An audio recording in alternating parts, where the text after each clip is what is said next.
South Point is also proud to provide a variety of relaxing amenities for the guests who want to be pampered.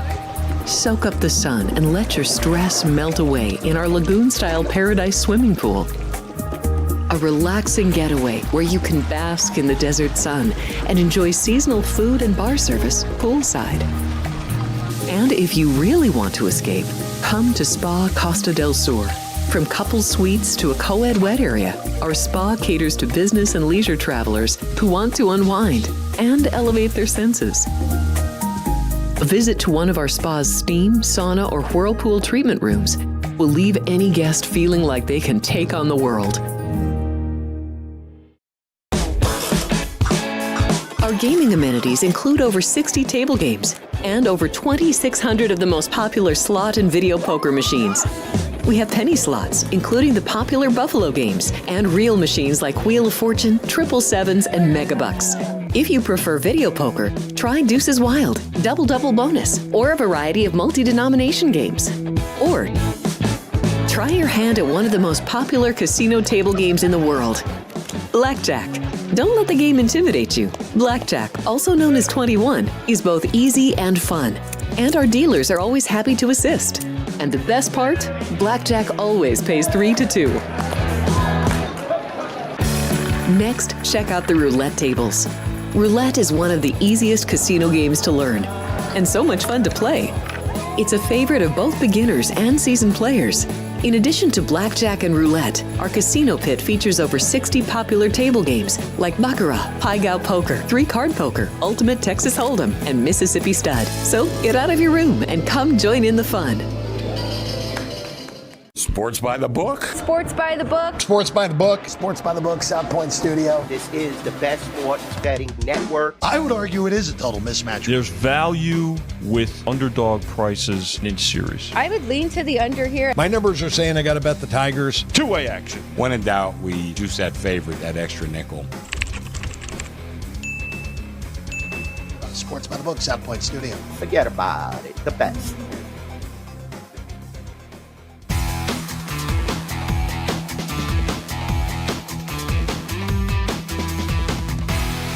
Welcome in, everybody. Happy Wednesday. Sports by the Book live at the South Point. Kenny White to my left. I'm Alex White. Jeff Parles a little under the weather, hoping he feels better. Jam-packed show for you here today, though. 17 baseball games, one underway already. We've got 4 playoff games to get to between the NBA and the NHL, so make sure you stick around. Those might be pushed back a little bit. We do have a guest today at 10:30. Brady Cannon will be joining us to talk all PGA Championship, second major this year. Really looking forward to that. 30 minutes away. So we got to get right into it. As I mentioned, one baseball game, Orioles up 5-0 on the Twins.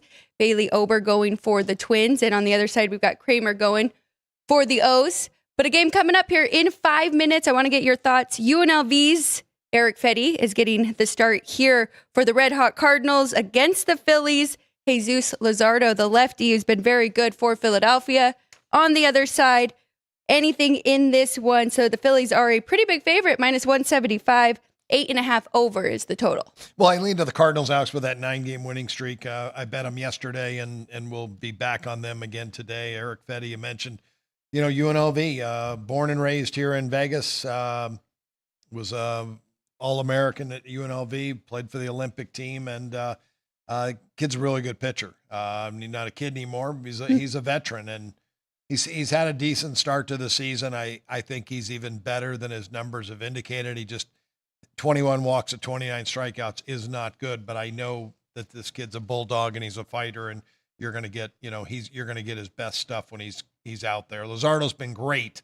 2.11 ERA, 47 innings, 13 walks in those 47 innings, 51 Ks.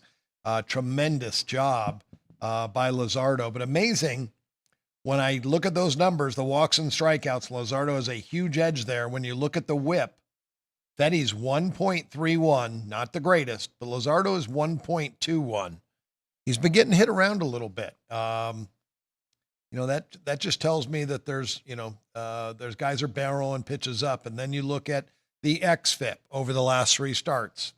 Luzardo 3.93, Fetty 4.08. So very close, very, very close. I like the Cardinals here. I'm going to ride that 9-game winning streak. Fetty is coming off of his best start of the year, so trending in the right direction. 9 scoreless against the Nats, and that was part of the Nats' kind of downfall in their losing streak here. But expect a good outing from both of these guys. Is there a play here on the under at 8.5, or is that right there? That's right there for me. It's right on the number for me. Again, when I look at the xFIPs, maybe, Fetty's been right on, and his ERA around 4 is right for him. And Luzardo has been a little lucky, but both of them batting average against the last 3 starts, a little above average, 282 against Fetty, 273 against Luzardo. So guys are putting the bat on the ball against these guys, and these are 2 very good offensive teams. But my numbers say 8.5 is the right number, so I'll pass there. Another game coming up here shortly, 10-10, and then we will go back to rotation order. But going to the Brewers and the Guardians here, Logan Henderson gets the start for the Brewers. Gavin Williams on the other side for Cleveland. Now, Logan Henderson, he did have his big league debut April 20th against the Athletics. Did very well in that one. Over 6 innings, just 1 walk, 3 hits. Struck out 9 in that. So a little bit of data, but not much on that side. Gavin Williams on the other side has struggled a little bit here for the Guards, looking for that current number. Pretty much a pick 'em. Guardians minus 115 at home, 8.5 total. Wow, it's really dropped. I have a bad number on my sheet because it came from another website that I just scraped. And I saw that yesterday when I went on to compare my overnight numbers to the lines. I saw Cleveland 240, and I said, there's no possible way they can be 240. And they're not. I made the Guardians $1.14 here and 7.5. I do lean to the under a little bit. Just checking the weather. Fairly decent weather in Cleveland today for them. And, it's going to be around 70, 75 degrees, light winds. Not bad, but, still not great hitters weather. So I like Gavin Williams. I don't think he's pitched anywhere near his capabilities so far this year. But this has been such a good organization with pitchers. I have a good feeling Gavin Williams, by the end of the year, going to be pretty tough to hit. Looks like his numbers are much better at home than his road starts. Because, 7 hits in Toronto, and then Baltimore, 4 hits, 5 runs. But the home starts have been pretty decent. That happens a lot to young pitchers, and that's why I break it down home and away, because I want to know. So, when I look at my sheet, Gavin Williams at home, 5 innings, 7 hits. That's not good. Two earned runs, 2 walks, 7 strikeouts. He's just, guys are more confident pitching at home. They don't have to worry about the travel stuff. So I wanted to look at, You're right. Just to see where he's at. He is coming off a good outing, home against Philly, 5 innings, 4 hits, no runs. So he broke a streak of 4 straight games, which he'd allowed a home run. That's good for him. Now, on the other side of the bump, Logan Henderson, I wanted to look him up. I do believe he is coming off his major league debut. And again, I talk a lot about these guys in major league debuts. Let's make sure it was. So Logan Henderson, 23 years old, former 4th rounder out of junior college for the Brewers. His first start, 6 innings, 3 hits, 1 run, 1 walk, 9 strikeouts. That kind of is an automatic bet against for me. I'm glad I just looked that up. I'm going to bet the Guardians here. I've got 4 minutes. I do want to add one more thing into this, though. The Guardians have shut out the Brewers 2 in a row. So not only are the Brewers trying to avoid the sweep, but they are also just trying to get a run here. They've had the base runners. They just haven't been able to knock anybody in. So we like to give a little bit for that, right? Trying to avoid the sweep. We do give 25 cents to avoid a sweep. So I could adjust it for that, but I'm playing this more on. I think I'm going to play the Guardians for the first 5 innings. That way, Milwaukee can avoid the sweep, and I can maybe still win my bet. Maybe they knock Henderson out early in this game, and I think that's going to be the case. I'm getting the same price, $1.15 on Cleveland here in this game. Moving back to the top of the rotation order, going to the National League here, 903, 904. The Diamondbacks and the Giants, both of us lost our bet yesterday, thinking that we could go under And both of these offenses are just on fire. Now we have Eduardo Rodriguez and Jordan Hicks on the bump. 8 is the total. I know we both already bet this one. Pretty much a coin flip, minus 110 for the home team. And the total's 8. Wind is blowing out.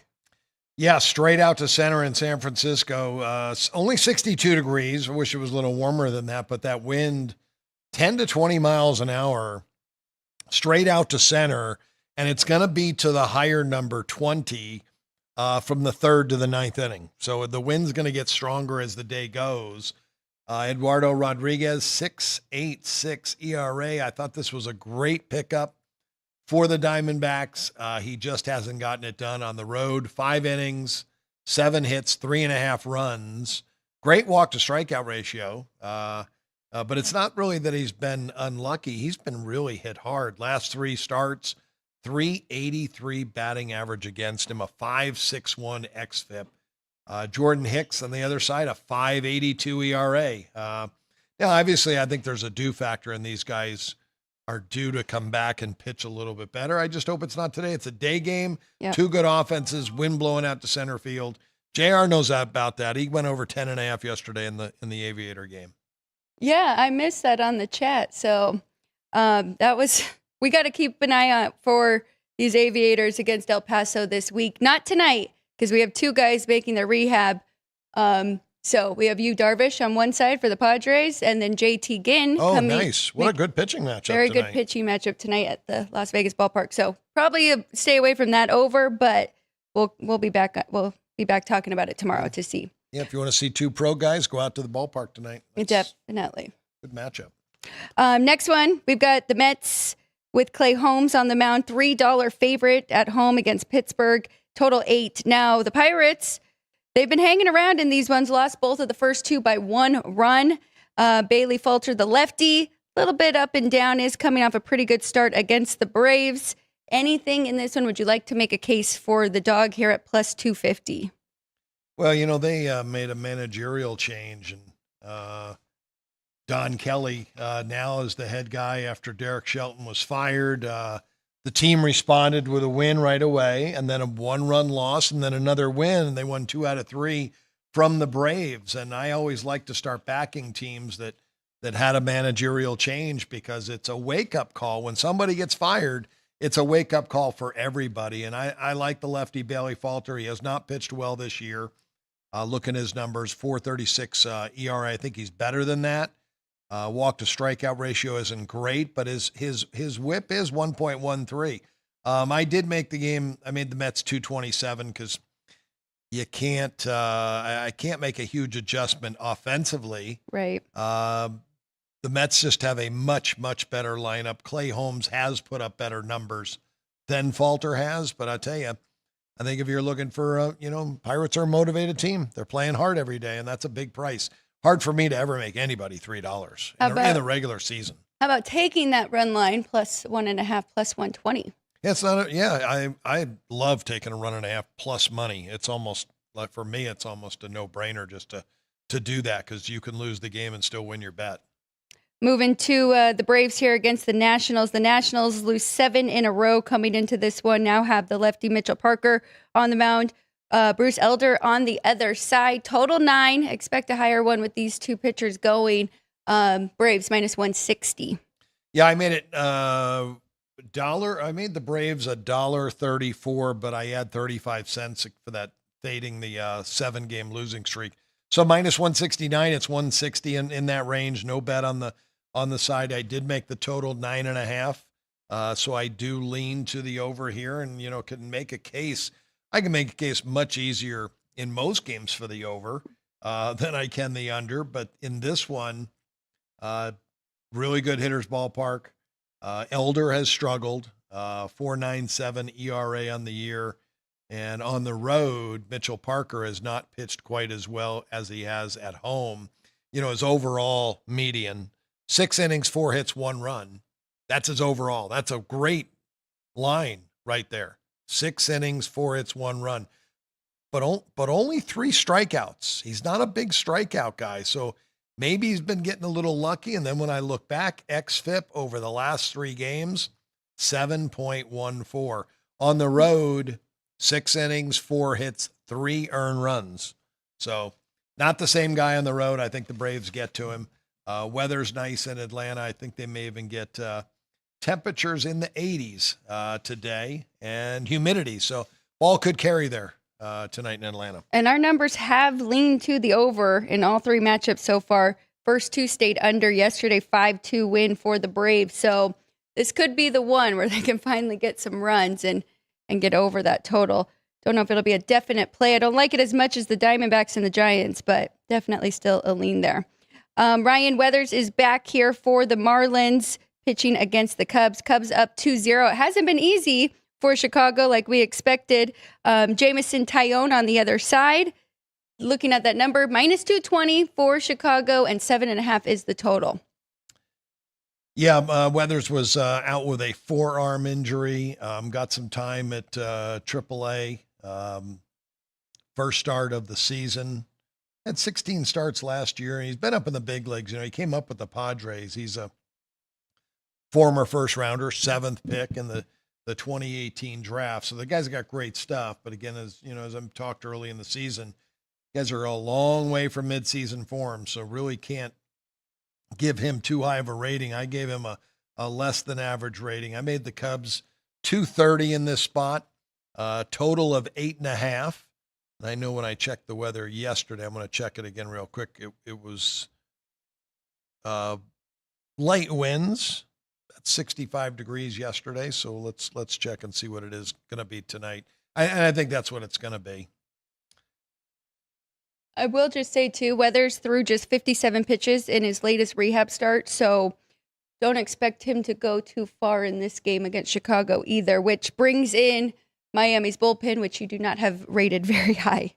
Yeah, not a very good bullpen. So, yeah, and you're right. Anybody that's he's going to be on a pitch count tonight. It's probably, if he threw 57 in his last start, it's probably going to be in the 65 to 70 range. And if his command isn't there, that could be 4 innings, and you're stuck with that Miami bullpen for the rest of the game. I win my baseball bet yesterday over 8.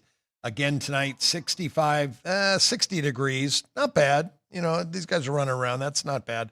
Light winds in from right field. Not going to hurt anything. I don't take anything off for that. So I do like this game over the total. Made it 8.5, and I think you can get over 7.5 now.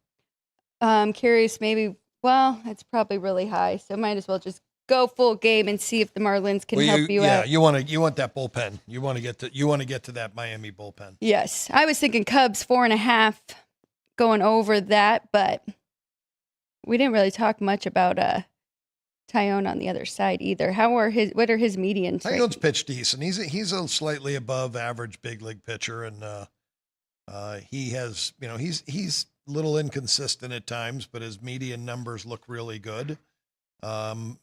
6 innings, 4 hits, 2 runs. I hope he gives up 3 runs and 2 earned in the 6th innings. I do expect the Cubs to do more of the scoring. And Taillon's been even better in Wrigley Field. 6 innings, 5 hits, 1 run, 1 walk, 6 strikeouts. I've got him rated 60 cents better than the average big league pitcher. When I say that, I calculate all my ratings to the betting line. So I kind of put a figure on each pitcher, and Taillon at home, 60 cents. He would be minus $1.60 against an average team if his offense was the same as the opponent's offense. And in this case, we know that's not true, that the Cubs offense is far better. I probably have about a 60-cent edge in offensive numbers for Chicago, hence my number, minus 229. Let's go to the Yankees and the Mariners here. We were talking off air before we jumped on the show. It was an expected pitching duel when we got it yesterday, 1-1 going into extras there, but the Mariners ultimately did win that one. Of course, Max Fried and then Brian Wu on the other side. Tonight, a little bit different, though, and we do have the Yankees minus 115 on the road. Will Warren going for the Pinstripes, and then Luis Castillo on the other side. I expect more from Castillo than what we have seen so far this year. Back at home, what did you make this one, and can we make a case for the dog? Yeah, 1 o'clock start. So a day game, but it's going to be 55 degrees in Seattle today. So I got to believe that the roof will be closed. Castillo, one of those guys that, I've been following him for years. I think he's got really good stuff. Thought it was a great pickup by Seattle. He's been maybe a little lucky as of late. Numbers just aren't great. But I know that, he's a veteran and can rebound. And I want to look kind of at his game logs here and see, because they do look, he's a guy that if he's not on, he can be very hittable. But when he is on, he's a guy that could be untouchable. And that's, really big when your stuff is that crazy. He'd pitched a couple decent games in a row. He beat Miami at home, then at Texas. And in his last outing at home, he got hit hard by Toronto, was hit hard at Cincinnati. 3 of his last 5 starts have been below average. Amazing, those 2 starts that were above average were really, really well-pitched games. He has been an average big league pitcher right now. And against that Yankee lineup after last night, maybe they do put some runs on the board today. My numbers are saying pass on both, so that's what I'm going to do. I agree with that one. Tied up right now, 1-1 in that series. Second game of the doubleheader with the Twins and the Orioles. We'll have Simeon Woods Richardson, and it's still kind of unknown for the Orioles, although I am seeing Chase McDermott on some of the sites here. Kind of hard, but we do have Baltimore minus 120, and the total is 9 over. So, if we want to make our number based off of McDermott. Yeah, McDermott was up in the big leagues in 2014, had a start, went 4 innings. That was his big league debut. So back around for a second time would be his first start this year in 2025. I rated him as a well below average big league pitcher. Woods Richardson has struggled lately, 4.73 FIP. McDermott's actually, I guess, pitched he's pitched them in relief or not. I don't believe so. I think those numbers that I have on my sheet probably were from Dean Kremer, and they are. So, because he hasn't pitched in the big leagues this year, McDermott. So, and by 2014, you meant 2024. 2024, yeah, 2024. Yeah, he's not. Yeah, it wasn't 11 years ago. Between that would be maybe a record, but no, it was last year. Game 1 started out the Orioles swinging the bats. What you said, they were up 5-0. Yes, they were. I know Gunnar Henderson, I think, had a 3-run home run to get them started. So, it's a Baltimore team that we're expecting to, turn things around at a certain point, and beating the Twins in Game 1's big because it stops that 8-game winning streak. So my numbers in this game are pick and 9.5. Lean a little bit to the over. I'm gonna have to pull up different here because I did see 5-0, but now it's Twins 4-3. So it was Twins 4-3. It must have been 3-0. Well, that's good for baseball. I like to hear that. Yeah, Twins 4-3. Into the 4th. Twins on a nice streak. They're winning, as yeah, well. 8-game winning streak. I bet the Twins today, so I kind of, when you said it was 5-0, I knew it was 3-0. Thought, well, that's a loser, but that's okay. I can bounce back for the day, but maybe I start the day out with a winner. We'll see. Just checking in with the chat quickly. Couple messages that I've gotten. Keith Lyle is on the Fade Fetty bandwagon, which, is a little hit or miss. Resin Wave is back. It's been a while under the first half a run in the first 5 for Phillies. Same market for the Cubs. Brewers pitcher. Does it make a difference if the debut was almost a month ago? Talking about Logan Henderson in that one. Oh, it was a month ago? I didn't even look back at that. Yeah. Wow. Amazing. Guy pitched that well. And I would rather have had it 5 days later, because most of the time after a start like that, the guys take you out for the night and you're kind of hungover for 2 or 3 days and not thinking about that next start. And then you're thinking, hey, if I do that again, they're going to take me out another time and celebrate. But the focus just isn't the same. And the opponent now has some big league film on you and what you did that game too as well. So they start to go to work on that. I'm interested. Keith is fading Eric Fetty. Again, I know him very well. Played with my son TJ at UNLV, and Knew him from high school and Legion ball. And yeah, you mentioned he, shutout last time out against Washington, 9 innings, 6 hits, no walks, 8 strikeouts. Amazing.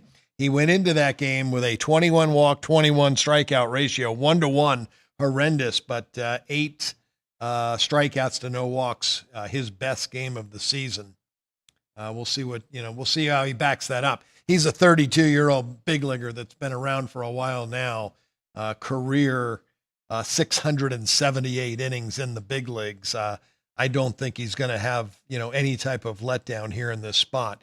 He is slightly better than the average big league pitchers. Had one of the better sliders in baseball. And when that slider's on, and it was last outing, it looks like he's really good. So we'll see if he can duplicate that or not. I'm on the Cardinals because of the winning streak. So I understand, picking guys out to fade, but Keith, I don't know if I would fade Eric. I can't personally because I know him too well. Well, he did good for the White Sox too, but then I think it was the initial transition. It's taking a little time, but I thought he was going to be a Dodger for sure when he was with the Sox last year. I thought for sure the Dodgers would go after him. They made all the right trades. The Dodgers, did not disappoint and won a World Series, and they had a tremendous rotation. So they didn't need him, but I would have loved to have seen him go to the Dodgers. Definitely. Let's go to the Red Sox and the Tigers. Tigers remain pretty hot at the plate now, a 2-0 lead in this series. Hunter Dobbins going for Boston and Tariq Skubal on the other side. Tried to warn you, I was a little nervous about that under yesterday. It did go over, but now tonight, with one of the best pitchers in the league, is this an underplay for you? Total is 7 now, so it did already move down, and the Tigers are 230 here, trying to finish off this 3-game series sweep. Let me find my number here. Just love Skubal. This is what an amazing pitcher. And it's still, again, I don't have the Tigers offense rated that high. I'm going to rerun my numbers today because they need to be higher, I guess, than what I have them at right now. They are a 119 weighted runs created over the last 7 days, a 345 on base, just a 422 slugging. That's a little above average, but it's just not great. So I'll redo their lineup. Skubal, I rated a 125 today. I've got Yamamoto with the Dodgers, a 125. And what that means, it's 75 cents better than the average big league pitcher. These guys may be even better than that, but I'm very conservative moving them up because I talk a lot about midseason form, and I don't think anybody's really in midseason form yet. They're getting very close. And if anybody is, it is Skubal. And looking at his numbers, he's allowed 1 run or less, 1 earned run or less in 5 of his last 6 starts. Again, I can look at his game start number and it's 70 cents above the average big league pitcher. I gave him such a high rating for this start, and I still can't make the price that high. Dobbins has pitched very well in his big league debut. I think the Red Sox have a decent team. In these type of situations, I feel like the only way you can beat Skubal is if the opponent throws an amazing game. So I'm probably going to make a parlay here to the Red Sox and the under. I can't argue with that. That does. Small pizza money parlay. It's going to pay 3 pizzas to 1. Very good. Yeah, and you're right. I mean, they have to have a very good game on the other side on the mound and defensively. Every parlay ticket upstairs is going to be Detroit Tigers. When they go through the parlays, there'll be 9,992 people who bet the Tigers and 6 people bet the Red Sox, and they're all from Boston. And Skubal's record this year, 4-2, because I've noticed a couple games that they have given up with him on the mound. And it's almost like this same scenario where they win 2, can't close out the series. The other team tried to avoid the sweep, and so it's not really his fault, just more of a team thing. He's the Cy Young Award, the winner from last year, and he is a tremendous pitcher. 5 walks, 60 strikeouts. I know he's going to pitch a great game here again. But I can't lay that type of price. It's baseball. this game could be 1-1 going to the eighth. The Tigers do have the better bullpen, but again, it's baseball. I really don't want to come down to the roll of the dice and, have to win that. So I'll pass. I think I'd find a better situation to bet on Scooble on the road where I can lay a run and a half and get my full complimentary of at-bats. I am trying to make a case for Toronto the last few days. Now here we have Chris Bassett, but this number has gotten a little bit too high here at -160 for the Blue Jays here. The Rays on the other side with Ryan Pepio. Anything for you, or is this just a stay off now that it's at -160? Yeah, my number's right there. $1.57, but I like the game under. I like Pepio. I think he's very, very good. Former Dodger. The Rays lineup is below average. And when you're hitting when you're at home in a hitter's ballpark like they're playing in now, they really struggle when they go on the road. The Colorado Rockies have been that classic example forever. The Red Sox have been that classic example forever. Their numbers are just so much better at home, and you have so much confidence hitting in your home ballpark that when you go away and you play in a bigger park, you struggle a little bit. So Bassett's been really good. Like what I've seen out of him. He's attacking hitters. He's, going at the strike zone, challenging guys. 8 walks, 49 strikeouts, and 45 innings. So I feel like I know what I'm going to get out of Bassett in this start against a below-average offense. And maybe that's my bet, is the Rays team total under in this game. Well, and we did see a lot of runs yesterday between these two, but it was Baez and Berrios on the mound. So I do think we have an upgrade in both starting pitchers here in this matchup. Looking for the Rays for you, it's 3.5. 3.5, yeah. Well, the total is only 7.5, isn't it, in that game? No, it's 8. It's 8, yeah. Well, $1.60 favorite. So, it should be 3.5 over money. I should be getting maybe plus a price. I would expect the Blue Jays are 4.5 under money. Going to Houston here, Valdez and the Astros got the win 2-1 over Kansas City. Colton Gordon going for the Astros tonight, and Michael Lorenzen. The Astros -125, total 8.5 in this one. Yeah, Colton Gordon, I believe he's making his big league debut. Left-hander out of Central Florida that has pitched really well at AAA this year. Great walk to strikeout ratio, and he's done that, a majority of stops in his career. He's got big time stuff. Even as an 8th rounder, 6'4", 225, got a great body, great size, throwing downhill.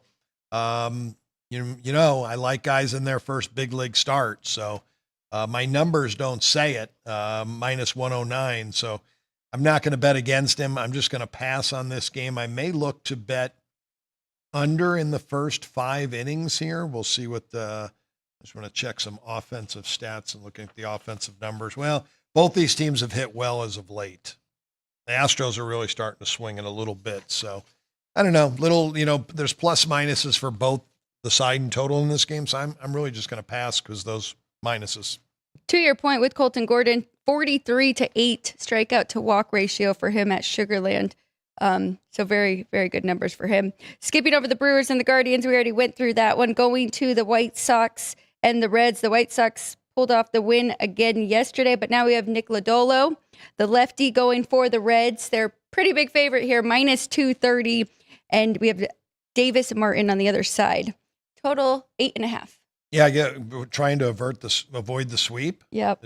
That's amazing. White Sox with 2 wins. I didn't make it that high. I made it $1.45. I'm looking like I'm going to take the dog here in this game. I'll take that big price. You don't have to bet a lot because you're getting, close to plus $2 in this spot, and only made the total 8. So lean into the under and the dog. Pretty incredible 1-1 going into extras. And the White Sox scored 4 at the top of the 10th. So maybe they're feeling good. They definitely are feeling good. A little confidence playing, they're playing well. Going to the Rockies and the Rangers here. You won't believe this, but Patrick Corbin, -230 favorite at home against Senzatella on the other side.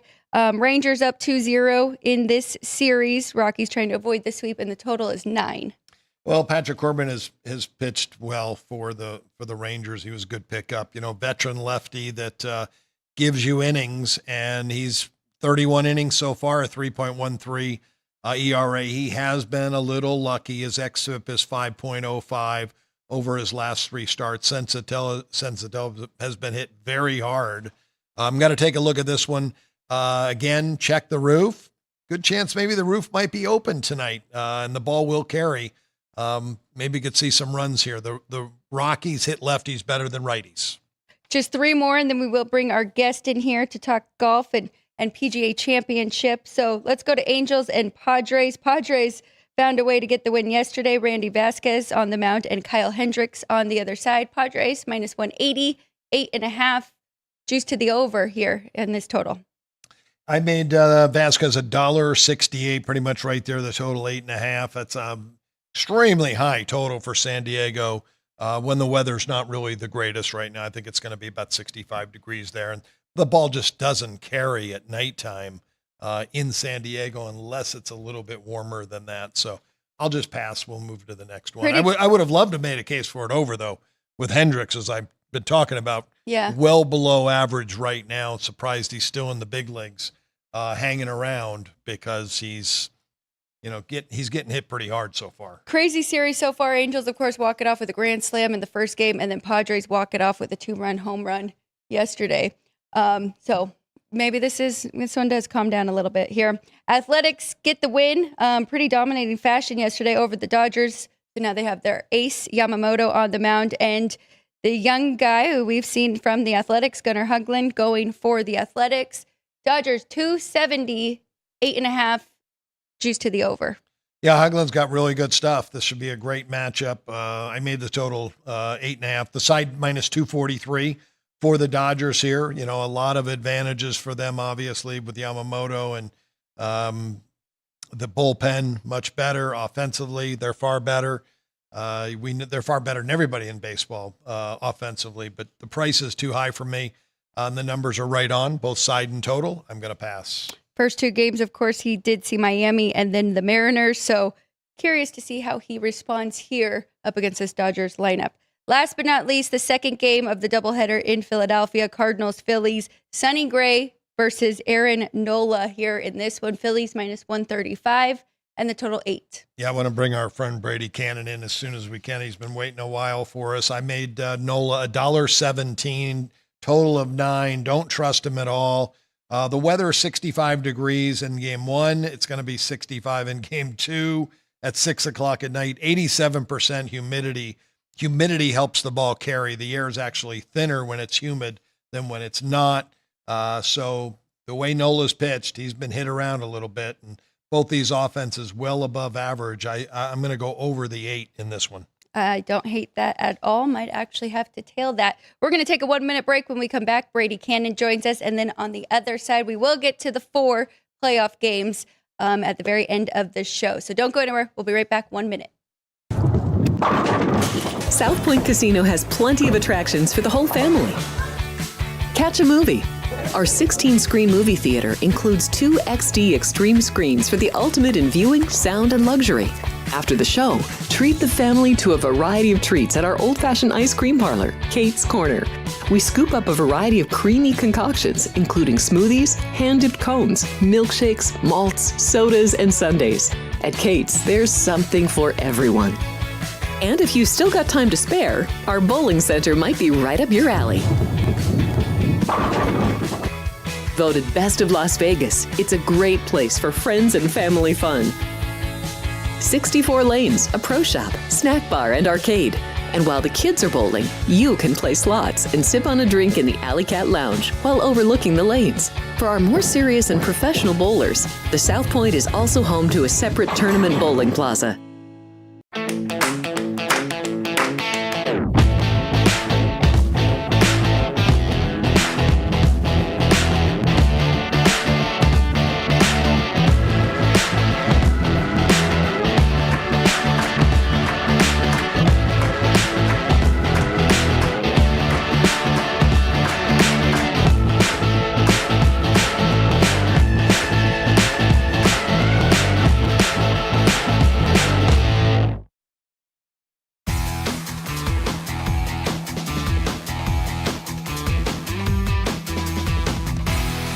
Welcome back, everybody. Sports by the Book live at the South Point. The trivia is live, so if you are joining us live, please jump in, check under that ticker. You will see a trivia question. First one to answer is the winner. We are keeping track for a buffet or some type of comp at the end of the month, so please jump in and join us. But now we bring in our guest, one of our favorites, Brady Cannon. You can find him on Twitter, Las Vegas, at Las Vegas Golfer. You can also find all of his stuff at golf.com. One of the best to talk to. I'm excited. Second major of the year. Brady, are you excited for the PGA Championship this weekend? Oh, you bet, Alex. Good to be with you and Kenny, as always. I think this has become a little bit of a tradition for us, jumping on to preview the major championships, the four biggies in the world of golf. And, you know, this is a little bit unique because typically the only major that is played at the same golf course year after year is the Masters, of course, at Augusta National. But here we have the PGA Championship at Quail Hollow in Charlotte, North Carolina. And Quail Hollow is a course that we see every year as a part of the PGA Tour calendar schedule.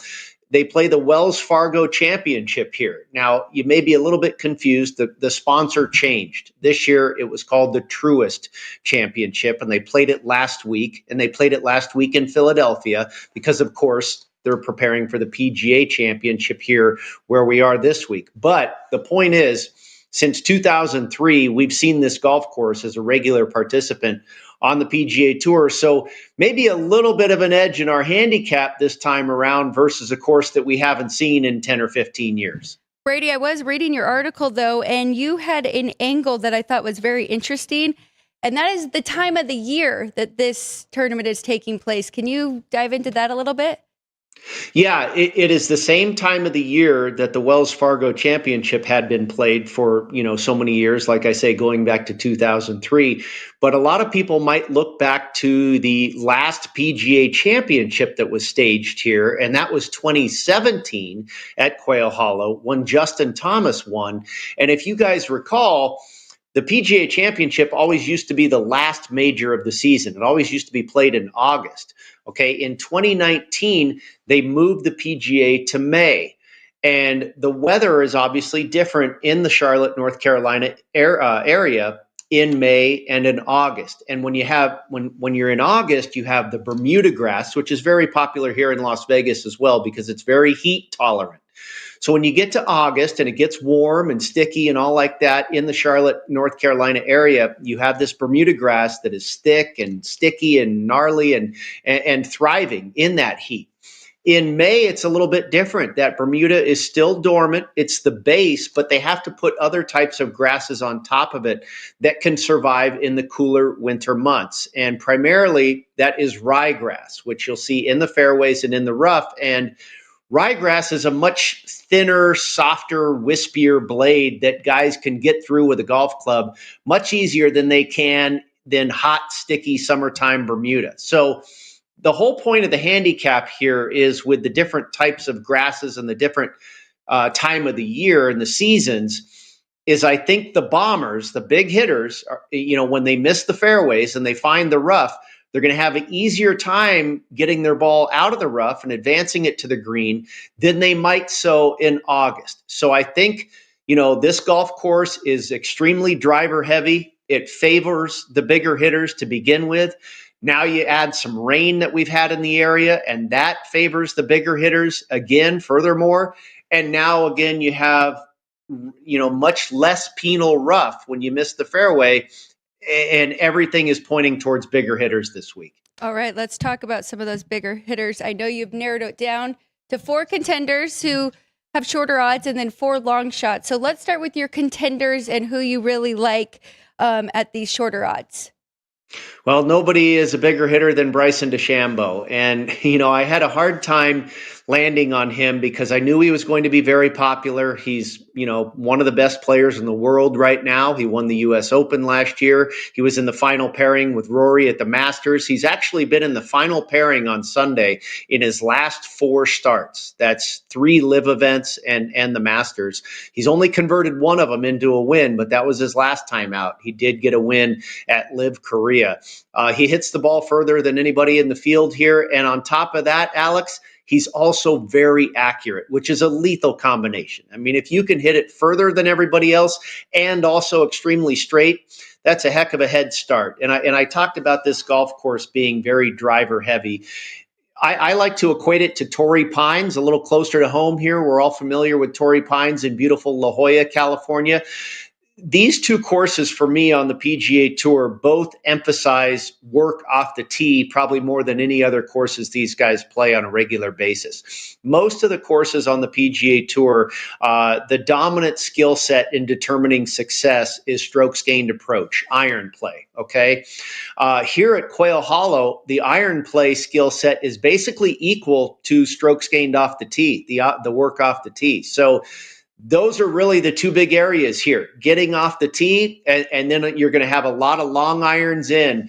Over 50% of the approach shots here are going to be from 175 yards to beyond 200 yards or more. So, again, more big hitter signs, right? You've got to be long off the tee. You've got to hit your long irons well, and then you hope to find a hot putter for a few days. And if you can do that, you've probably got a guy that's going to be right there absolutely in the conversation and, on the first page of the leaderboard.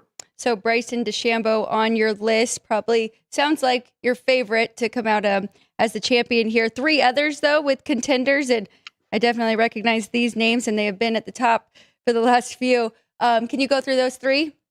Yeah, absolutely. And I mentioned the PGA Championship switching to May. It's interesting to note that since that change, the PGA Championship has been the immediate major following the Masters 5 times. And 4 out of those 5 times, the winner of the PGA has finished top 10 at the Masters a month prior. Xander Schauffele finished top 10 at the Masters last year, went on to win the PGA. Bryson DeChambeau, who we just talked about, finished top 10 at the Masters a month ago. So did Schauffele, and so did one other of my selections in Ludwig Åberg. So I think it tells you current form is good if they just finished top 10 at the Masters. Major championship form is good. They can handle that stage. So I think that's a pretty strong trend there, that coming off of a top 10 finish at the Masters holds some weight going into the PGA. And I went with Xander Schauffele again. I talked about Torrey Pines, Valhalla, where they played the PGA Championship last year and where Xander won. I think that is also a very driver-heavy golf course. I think it's correlated to Quail Hollow. So I don't often land on the defending champion, but I think Xander's a little bit under the radar because he missed a chunk of this season with injury, but he's come back for about the last 5 or 6 weeks. His last 4 starts have been very, very good. 8th, 18th, 11th. He's been right there, and it looks to me like he might be ready to fire. When all the focus is on Bryson and Rory and Scotty, nobody's kind of talking about the defending champ, who, by the way, at the last 2 editions of the Wells Fargo, has finished runner-up right here at Quail Hollow. He's from San Diego, went to San Diego State. He's been brilliant at Torrey Pines in his career in the past. He's got one of the best records of anyone for major championships and top 10 finishes. And he finally kicked the door down last year and won 2 of them. So this guy's no joke, and you can find him in the neighborhood of 20-1 or so. I did land on Xander Åberg, I mentioned, who won at Torrey Pines earlier this year and is the epitome of a guy that hits it long and straight. That is the bread and butter of his game, and I just love watching this kid, who also did finish top 10 at the Masters. And then my other short shot is Joaquin Niemann, who has not done all that well in major championships in his career, Alex. He's been in a major 23 times, and he's never finished top 15. But I couldn't ignore him because I believe the PGA is best suited for his game. He's extremely long off the tee, and he's better than average as far as driving accuracy. And he is probably a top 10 player in the world right now. There have only been 7 events this year on the LIV circuit. He's won 3 of them. He also just won at LIV Mexico City a couple weeks ago, which I think is another correlated course. It's very driver heavy. And he held off Bryson DeChambeau, came from behind to knock him off on the final Sunday of that championship. So those are the 4 short shots for me, rather. DeChambeau, Xander, Åberg, and Joaquin Niemann. Joaquin Niemann, you're not alone. I've heard his name thrown out for every major that he has been in. So He must be doing very good stuff there on the Live Tour. Does it bother you at all? I saw that Xander will be paired up with Rory and Scotty, and they are the favorites for a good reason. Yeah, no, I think that's a good pairing for Xander. It kind of lets him know that he's no longer, in that company. He's well within that company. He is the third ranked player in the world. Now, the official world golf rankings are a little skewed now because the LIV factor and whatnot. But I don't think many people are going to argue that Xander Schauffele is truly a top 5 player in the world, if not number 3. So, yeah, no, I think that's good for him. And it brings him back to this stage where he did knock down his very first major of his career. And why not tee it up with the big boys? Yeah. I mean, you're one of those guys too, Xander. Let's go into some long shots here. Looking at these numbers, it looks like you're going 60-1 or greater. So we've got 4 here.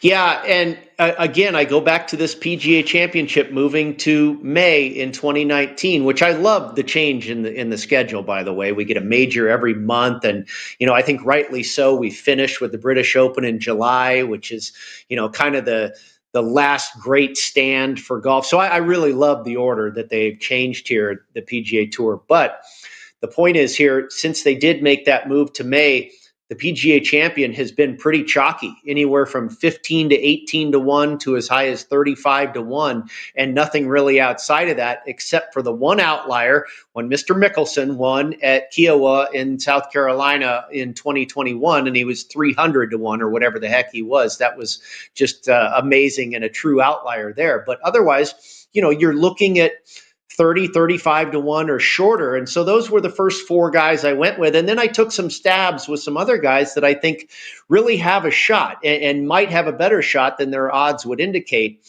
Tyrrell Hatton, I got at 60-1. I've seen him closer to 50, somewhere between 50 and 60. And I think that price is about right. This guy's been excellent on the LIV circuit, just finished 5th at LIV Mexico City, has won earlier this year back in January on the DP World Tour.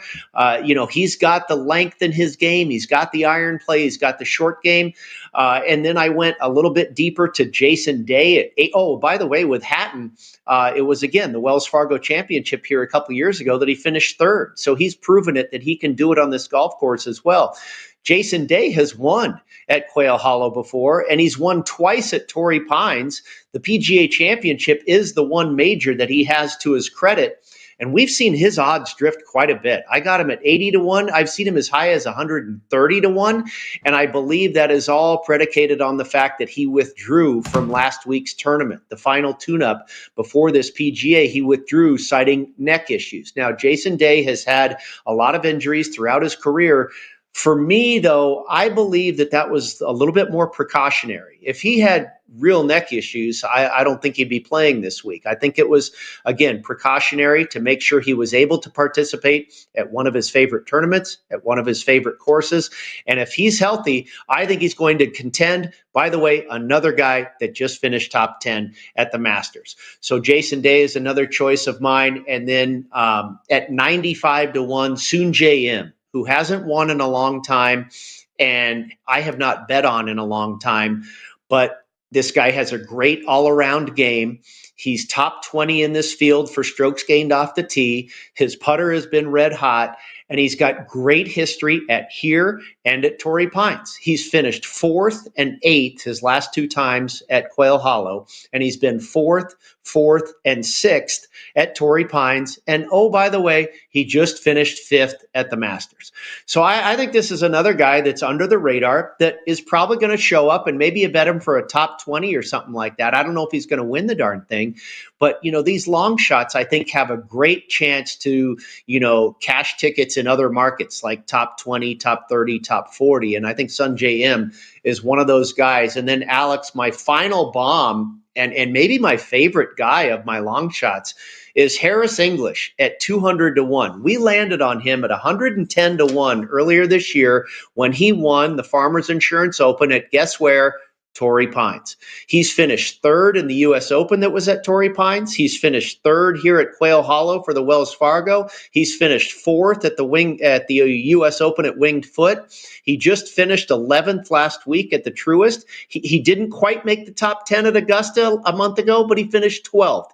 This guy plays big boy golf courses extremely well. He is long and straight off the tee and has a wicked short game. So I thought 200 to 1 was a real gift. I played him at plus 140 to finish top 40. I thought that was a great bet. Brady, why do you think he is being undervalued here? I mean, with all of those tops that you just said, I mean, even 12th at the Masters and just played last week. What did you say he finished? He finished 11th last week. He's not Rory. He's not Scotty. He's not Morikawa. He's not Spieth. He's not Koepka. He's never won a major before, but he's one heck of a player. I mean, he's been to a Ryder Cup before. He played on the Walker Cup as an amateur. You look at this guy's career, he's extremely decorated. And I think, 200 to 1 was shocking to me. I saw him at 150. I found 200, and now basically he's consensus 175 to 200 at most of the books I've looked at. I think it's just the lack of familiarity and popularity, but he is a really solid performer and maybe having one of the best years of his career.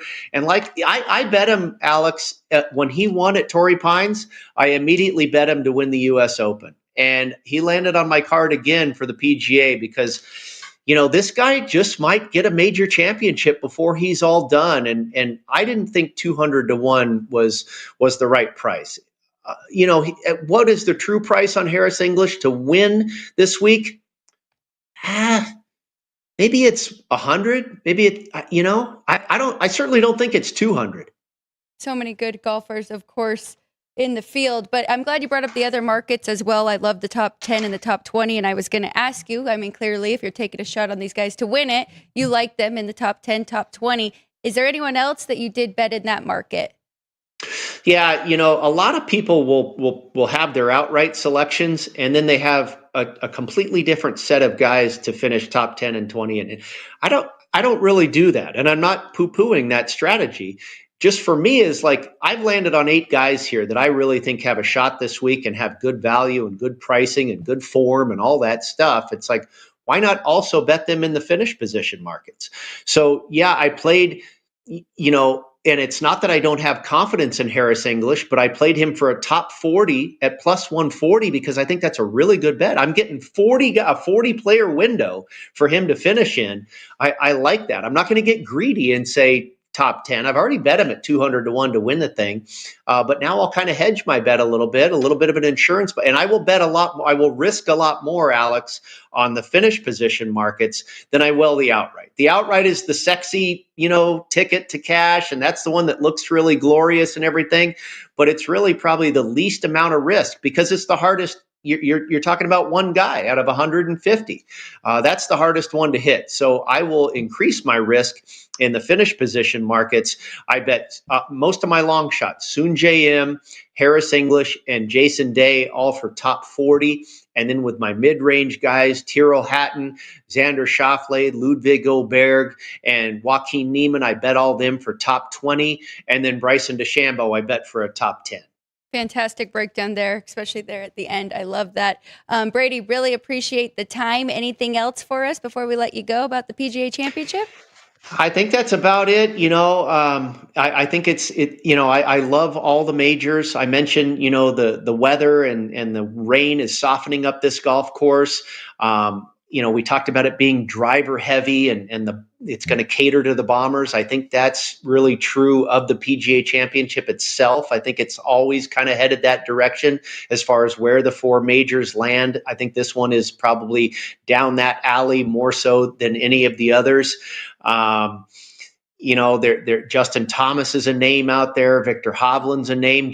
This is, for those folks that like to drive down Narrative Street, Alex, you had Rory McIlroy completing the career Grand Slam with a win at the Masters last month, right? Well, if Jordan Spieth wins this week, that will also complete the career Grand Slam for him. So maybe the stars will align in that fashion. But, there's a lot of guys, I think, the Masters, and I think this particular PGA, I think, again, especially when we move it to this part in the calendar, I think these tournaments become pretty chalky. And that's why, 8 outright selections looks like a lot.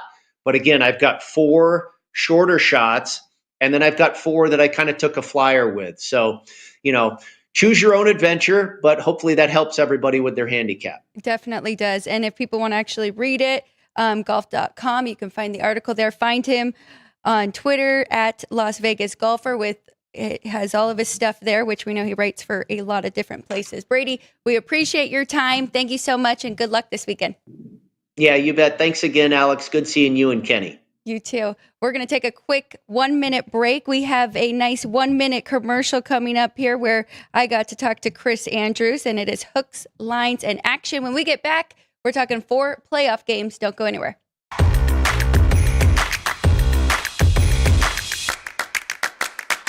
At the South Point Sportsbook with Chris Andrews. A lot to talk about. Big news, Jason Tatum gets hurt. Celtics, one of the favorites going into the NBA Finals. Yeah. Now the odds have kind of moved a little bit, huh?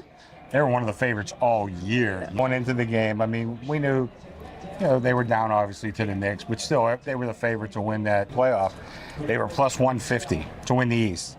Now they're plus 850. Jeez. They were plus 230 to win it all. Now plus 25 to 1. And that completely flips things. Right now, the Knicks are the favorite to win the East. Knicks are favorite to win the East. They're not favored to win it all. We still have OKC at even money favored to win it all. But you, like me, might be thinking the Pacers are a little underrated. I've been saying that for about a month. I've been telling my people, I said, this Pacer team is pretty good. I think they're really well coached. I think they're deep. I think they have a couple stars, but, they're also very, very deep. Let's go to the ice. Okay. Knights, I know a lot of Vegas fans very disappointed, down 3-1 now in the series against the Oilers. Is that the only real team people were betting on? Yeah, we lose on them, but not a lot. We kind of saw them come. Everybody in town knew they were coming, actually, ever since their very first year. It's just a tremendous organization. They have great fan support, and they've had a winning team all these years. So, we tried to have a decent price out on them because a lot of people wanted to bet them.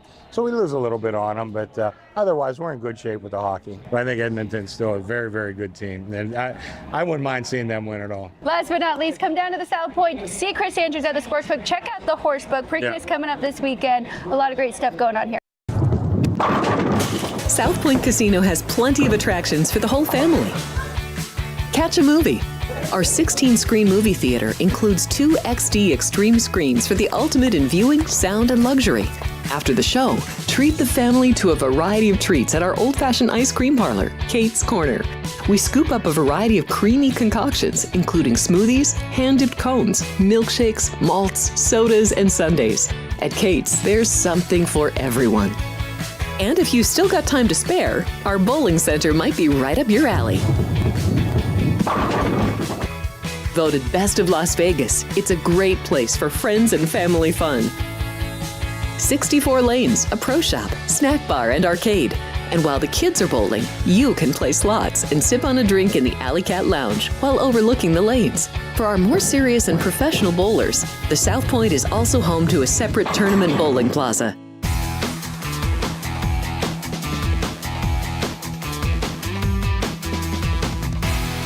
Welcome back, everybody. A big thank you to Brady Cannon. I love when he joins us for the majors coming up. I love betting golf. I know you already jumped in and made a few bets. No, I did. I bet them all. all 8 that he gave out. That was a great breakdown. So if you're just joining us, go watch that with the last 30 minutes with Brady. But at the very end, he broke down exactly how he was playing his 8 golfers in the case of top 40, top 20, top 10. So I will be following that as well. But we have some playoffs to get to. Thank you to Chris Andrews for joining me yesterday. I love catching up with Chris. He talks about the Pacers. Pacers still being undervalued. Impressive win for them. So they will move on. Our first team there to go into the conference championship. Let's get to our 2 NBA games first, and then we will dive into NHL.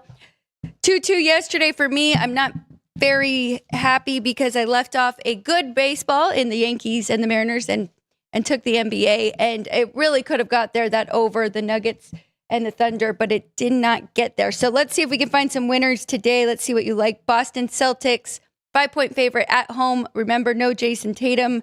Terrible Achilles injury for him. So they're the favorite at home, backs against the wall. The Knicks are coming in here trying to close this out, and the total has been bumped up now to 208. I'm seeing some 207.5 as well. Anything in this one, can you make a case for the defending champion here to keep their hopes alive?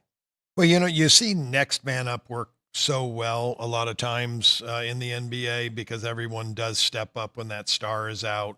Fallen star theory hasn't happened for the Warriors. They have missed Steph Curry greatly. I had him worth 4 points to the betting line, and I still have that on my sheet. I think it could be worth closer to 6 points because their team rating has dropped 2 points over the last 2 games since he's been out.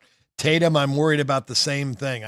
I still have the Celtics 6.5, and knowing it's a must-win situation, I hate to add points on to bet a favorite, so I'm not going to. I'm going to pass there. My total's still sky high. I've been betting all these games over. I finally got a good shooting game in the last game, and I had the smallest difference of any of my totals so far. But it was still a win. A win's a win, and I'll take it. Tonight, 11.5 point difference on the over. I'm expecting them to shoot well again tonight, and the Celtics to step up with Tatum not there. And, this should be a fun game to watch, I think. Feels like Jaylen Brown has been very quiet. It has been a lot of Tatum in this playoff so far. So you would imagine he's really got to step up in this one for them to get the win. Going to the second game, you brought it up. Timberwolves 10.5 at home, trying to close this out. Golden State still without Steph Curry. Total 203, which I went under in the last game, and that one did go over. But they really have been all low-scoring, grinded-out games here between these two.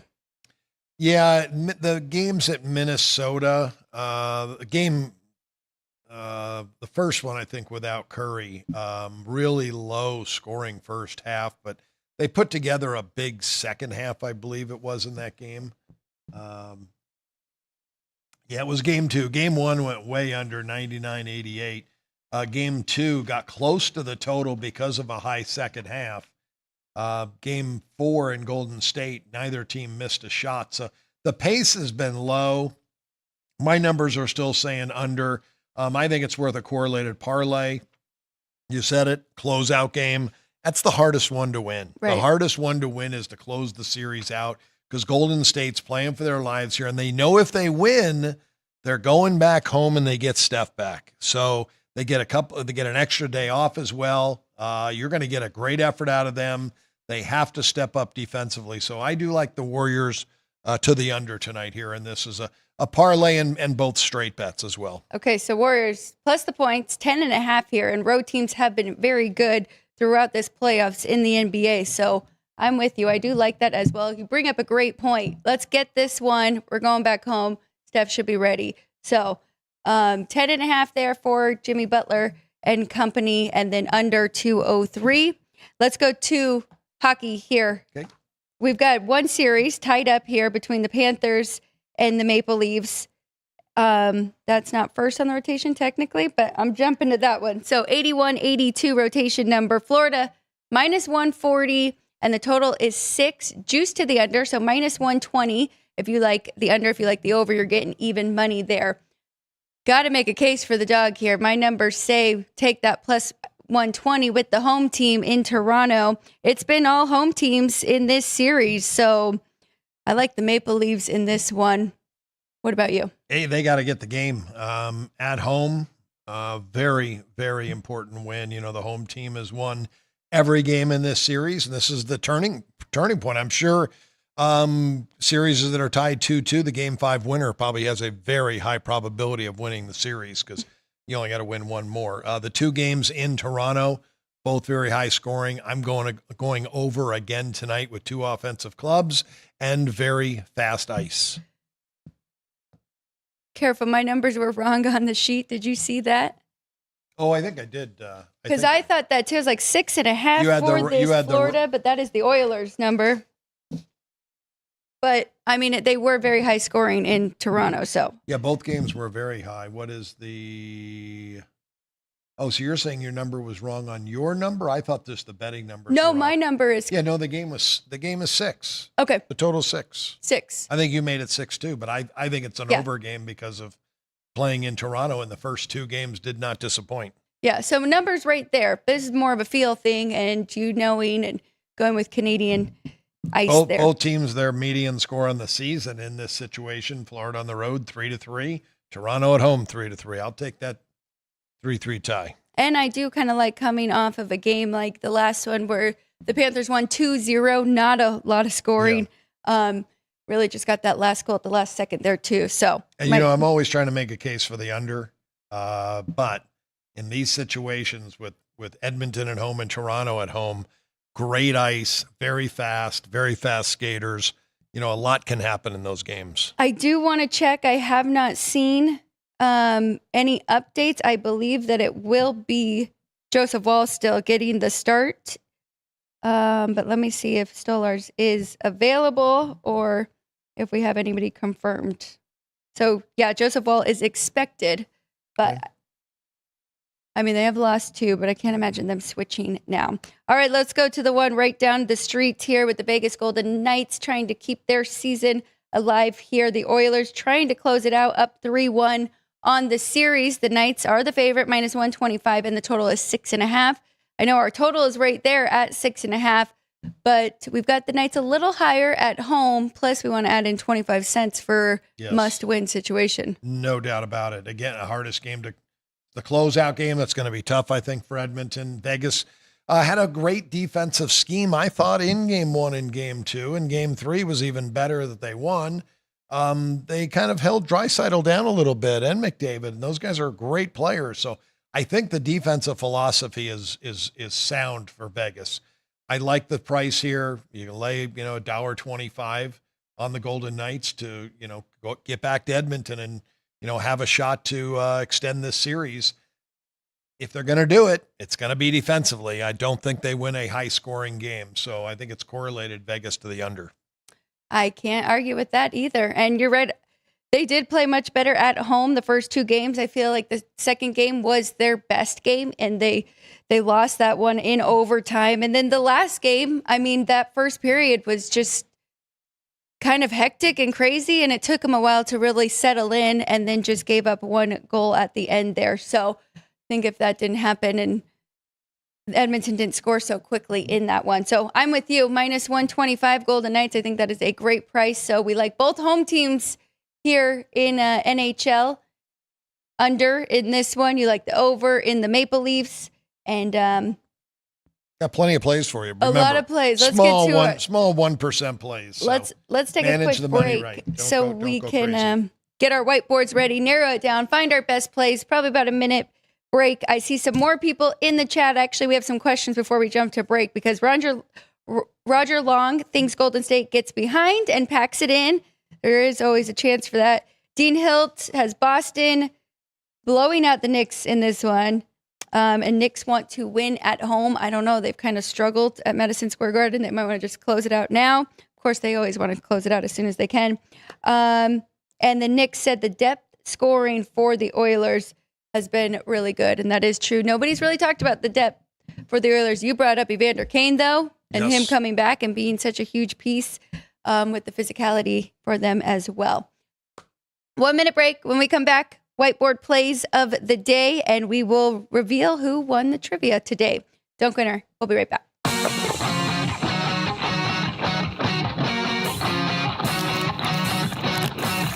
Once you've satisfied your hunger, get ready for more of the hottest casino games in Vegas.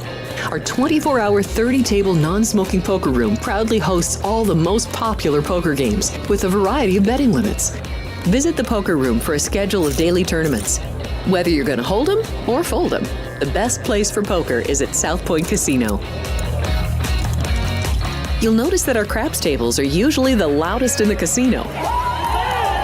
If you've never played, join one of our free craps lessons to find out what makes this game so exciting. Check with the craps dealer for schedules and give it a roll. Bingo is also an exciting way to spend your time. We offer 7 sessions of bingo every day. Bingo! And each session includes a cash ball jackpot, 12 bingo games, a progressive double action game, and a $10,000 bonus coverall. Electronic units are available. If you haven't played bingo with us, give it a try today. Guests can also get in on the action at our one-of-a-kind race and sports books. 2 separate rooms designed to maximize your experience and comfort. Our sports book, with over 400 seats, puts you right in the middle of the action, 24 hours a day. The friendly ticket writers are happy to help, and it's conveniently located next to the famous Del Mar Deli, where you'll find supersized portions of delicious deli items like roast beef, pastrami, and Reuben sandwiches, or soups, salads, and pizza, plus spectacular desserts fit for a king. And right next door is the race book, over 150 seats, each with its own TV screen. There are 16 interactive player terminals, so you can bet right from your seat.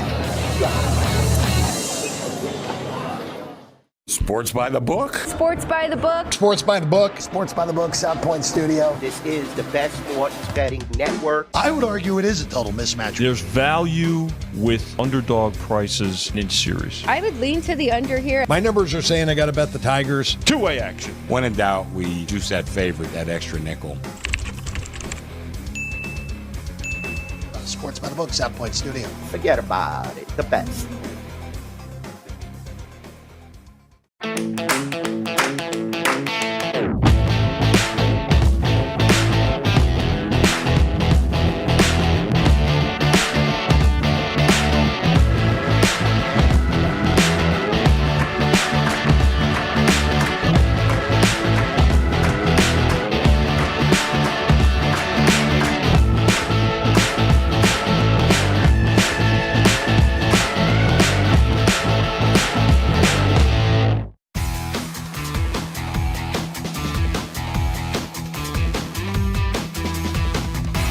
Welcome back. Thank you, everybody, for joining us the last hour or so. This is Sports by the Book. Please hit that subscribe button on our YouTube channel. We are going to get into the trivia right now. I think you could probably guess who got it correct, but let's see if you know the question. JR's a big favorite. He is a very big favorite now. Which round 2 pick in the 2010 NFL draft was the only player to have earned multiple first-team All-Pro selections? Which round 2? Round 2 in the 2010 NFL draft. Oh boy, I have no idea. I just don't follow it closely enough. 4-time Super Bowl champion, 5-time Pro Bowler. 5-time Pro, four-time Super Bowl champion. So that's got to be a Patriot. Correct. And did they give a position?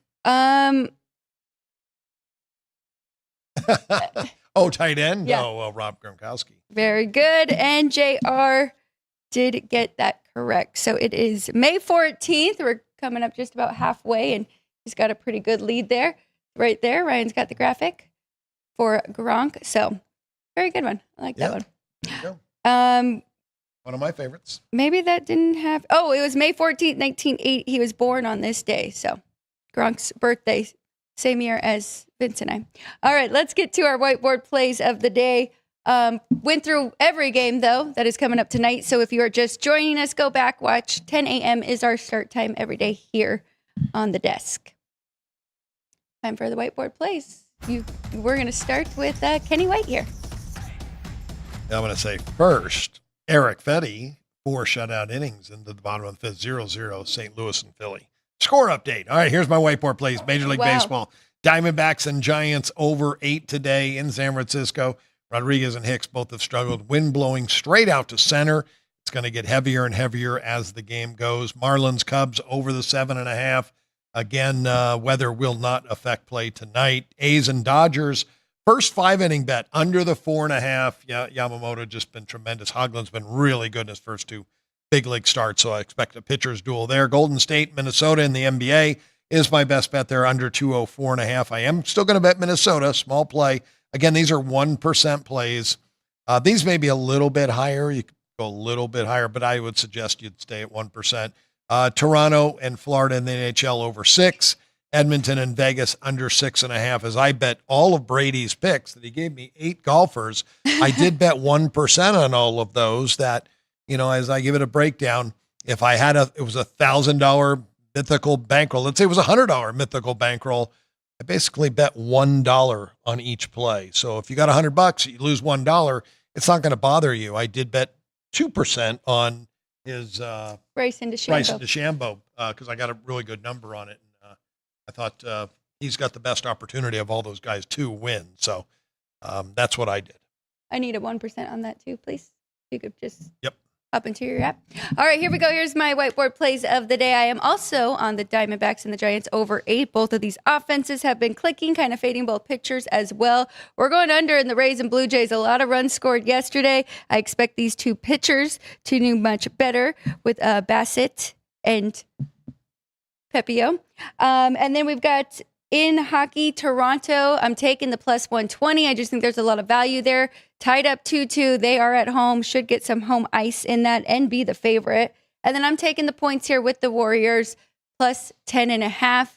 Need a big game here from this Warriors crew, but there are a lot of veterans, and I think they can push it to another game in the series. Yeah, Jimmy Butler. He can make things happen. Yes. So those are our plays for the day. You stuck with your totals, which we were all totals yesterday, and I jumped in with a few dogs there. Thank you, everybody, again for joining us. I did not see if JR put in a total for us for tonight for the Aviators, but I would be looking at the under, or at least first 5 under, 11.5. Well, let me check the weather real quick because that's that ballpark. The wind really can affect play. And tonight, what do we have? 6:30 start, or is it a 6:30? Yeah, 6:30 start. 74 degrees. Winds will be in from left field to right field, and very low. Going to be a beautiful night at the ballpark tonight. A great weather night. Will not help play either way with two big league pitchers going head to head here. Yeah, well, 11.5 is low for the ballpark, so I think the number's just right. It's been adjusted for the pitching, so no bet for me on that game. Can you bet first 5s in minor? I have not seen them yet. No, okay. Have not seen them anywhere. All right. Well, we'll hold off on that. I'm glad that you checked and gave us that update there. Thank you again, everybody, for joining us. Please follow all of our social media at Sports by the Book. Jeff Parles will be back tomorrow. All 3 of us here at the desk for a Thursday. Good luck today. Let's cash some tickets. We'll see you again tomorrow. Crew, thank you to everybody behind the glass there. And everybody in the chat, we'll see you again tomorrow here, Sports by the Book.